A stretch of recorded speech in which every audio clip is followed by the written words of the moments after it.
میں ہمیشہ گاڑی میں بیٹھ کر کیوں ویڈیوز بناتا ہوں؟ یہ سوال مجھ سے اکثر کامنٹس میں پوچھا جاتا ہے۔ آج میں اس سوال کا جواب دینے لگا ہوں، لیکن آپ نے ویڈیو مس نہیں کرنی، آخر تک دیکھنی ہے۔ پتہ ہے پچھلے 1 سال میں میری ویڈیوز کو 290 ملین یعنی 29 کروڑ بار سنا اور دیکھا گیا ہے۔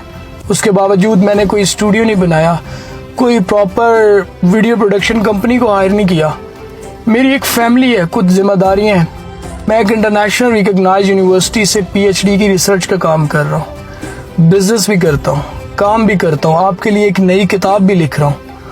مشکل سے رات کو گھر جاتے ہوئے گاڑی میں چند منٹ نکال کر آپ لوگوں کے لیے کچھ ویڈیوز بناتا ہوں۔ اور ہاں، ایک اور بات، میں ویڈیوز بناتا ہوں، میرے دل میں اطمینان ہے، کچھ اچھا کر رہا ہوں، یہی میرا ایوارڈ ہے۔ میری ویڈیوز میری اماں شوق سے دیکھتی ہیں، یہی میرا سب سے بڑا ایوارڈ ہے۔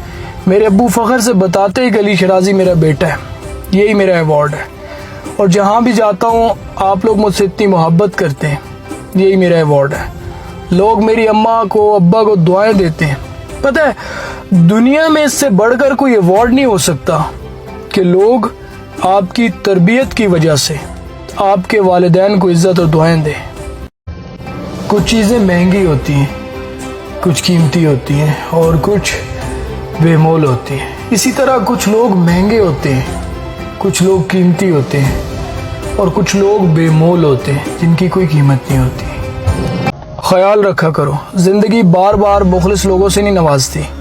اور ایک بات، مخلص لوگ چونکہ بناوٹ سے دور ہوتے ہیں اس لیے کبھی کبھی تلخ بھی محسوس ہوتے ہیں۔